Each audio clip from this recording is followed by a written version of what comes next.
Hi, Ansley. I had the pleasure and the privilege of interviewing Olivia Harrison and her son Avery before. We're welcoming them back again for this live interview. Thanks for being here. Thank you so much for having us. Okay, let's talk about Avery's diagnosis because it didn't come easy, did it? No, it didn't. When he was 6 weeks old, he stopped breathing and we went to the emergency room where a doctor just happened to be studying genetics, saw Avery, saw something was wrong, and decided to send off for a blood test.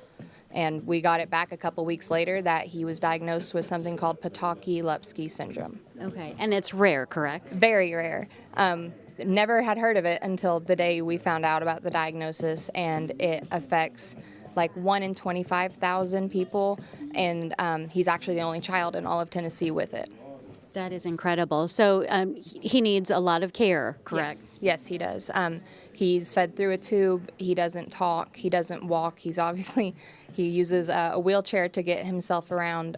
We're on a lot of medications and see a lot of specialists. So we're round the clock care. And you come here to Niswonger Children's Hospital for things, especially when there's an emergency. And you say it's down the road from you, so much better than having to travel, because sometimes you don't have that kind of time. No, he's had very emergent situations where we needed care like right then. And without Niswonger being here for us, I don't know what would have happened had we not been able to get in and get care now. Now, Avery is 10. And he is all boy. He's got his Nikes on, and you say that with his sisters, he just torments them, right? Oh, yes. He is full boy, and wheelchair does not stop him. He loves hanging out in his papa's workshop and his garage and playing with his dog. And if he could walk, we would be in trouble because he is all destruction all the time. He loves it. He thinks it's hilarious. What would you say to someone watching right now to convince them that this is a wonderful place to make a commitment for money?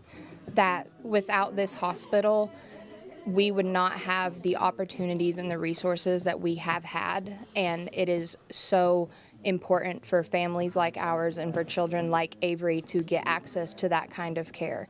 And that this hospital has really just been our saving grace. And we want to have it around. We want to have more resources here at Niswonger. Olivia, Avery, thank you both for being here. Avery, I love the shoes. It's families like the Harrisons that have had to use Niswonger Children's Hospital.